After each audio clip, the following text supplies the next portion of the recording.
Dictation 80 शब्द प्रति minute. 5 second बाद शुरू। शुरू। अगले सप्ताह गणतंत्र दिवस का जश्न मनाया जाएगा। उस परेड के साथ जो हर 26 जनवरी को होती आई है। पिछले 71 सालों से इस बार भी हर साल की तरह इसको राजपथ पहुंचकर देख सकेंगे सिर्फ राजनेता, आला सरकारी अफसर और उनके दोस्त, रिश्तेदार और मेहमान। दिल्ली के आम नागरिक राजपथ के नज़दीक भी नहीं पहुंच सकेंगे क्योंकि उस दिन सुरक्षा इतनी कड़ी रहती है। लेकिन एक समय था जब 26 जनवरी की परेड देखने कोई भी जा सकता था। बचपन में हम बहुत सुबह उठकर पहुंच जाते थे राजपथ ताकि हमको अच्छी जगह मिल सके। उन लकड़ी के हरे रंग की बेंचों पर जो राजपथ के दोनों तरफ लगाई जाती थी। अक्सर बारिश और ठंड होती थी सो हम साथ लेकर जाते थे थर्मस में भर कर गरम चाय और डिब्बों में आलू के परांठे। तकरीबन इसी तरह का बंदोबस्त करके आया करते थे दिल्ली के आम नागरिक।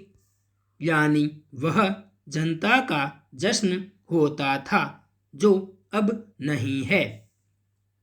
इस बार लेकिन जनता ने अपना अलग परेड करने का फैसला किया है जिसमें होंगे किसान और उनके परिवार ट्रैक्टरों पर सवार होकर। कई हजार ट्रैक्टर चल पड़े हैं पंजाब, हरियाणा और उत्तर प्रदेश के गांवों से इस परेड में भाग लेने। हो सकता है कि इस परेड को दिल्ली के अंदर आने से पहले ही रोका जाएगा सुरक्षा का हवाला देकर। लेकिन जो संदेश किसान देना चाहते हैं इस परेड द्वारा, उस संदेश को प्रधानमंत्री अनसुना न करें तो उनका भला होगा। संदेश किसानों का यही है कि सरकार अपना अहंकार त्याग कर उनकी बात सुनने को तैयार जब तक नहीं होगी तब तक किसान दिल्ली की सीमाओं पर राजधानी का घेरा डालकर बैठे रहेंगे। यह संदेश प्रधानमंत्री तक अगर नहीं पहुंचा है अभी तक तो इसलिए कि उनके मंत्री शायद वास्तव में मानते हैं कि किसानों का विरोध निराधार है और यही बात वे पत्रकारों से इतनी बार कह चुके हैं कि मीडिया मोदी सरकार का पूरा समर्थन करती आई है। इस हद तक कि कई जाने माने पत्रकार और टीवी एंकर कह चुके हैं खुलकर कि किसानों का नेतृत्व कर रहे हैं खालिस्तानी और देशद्रोही किस्म के लोग।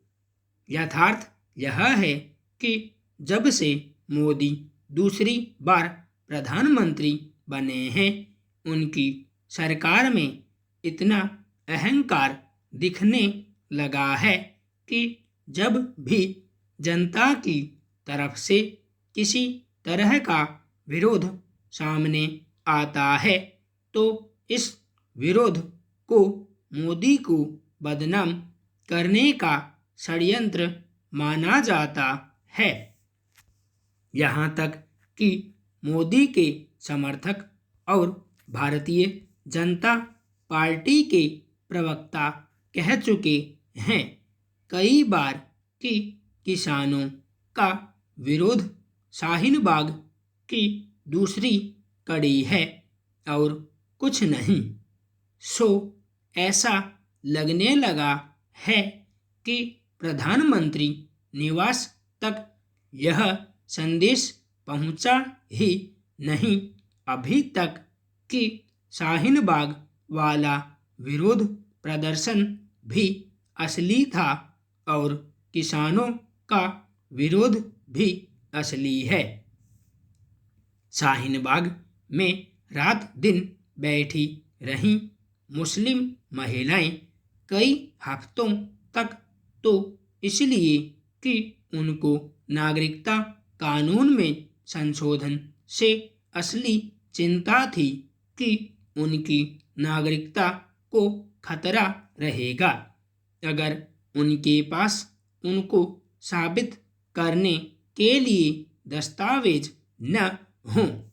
किसानों का विरोध चल रहा है दिल्ली की सीमाओं पर पिछले 2 महीनों से क्योंकि किसानों को असली चिंता है कि जो 3 कृषि कानून मोदी सरकार लाई है अजीब जल्दबाजी दिखा कर उनके लागू होने के बाद वर्तमान सरकारी मंडियों की व्यवस्था टूट जाएगी और उनको अपना उत्पाद बेचना होगा उसी दाम पर जो व्यापारी तय करेंगे निजी मंडियों में।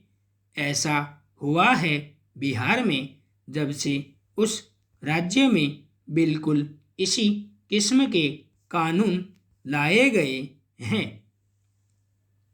संपूर्ण विराम।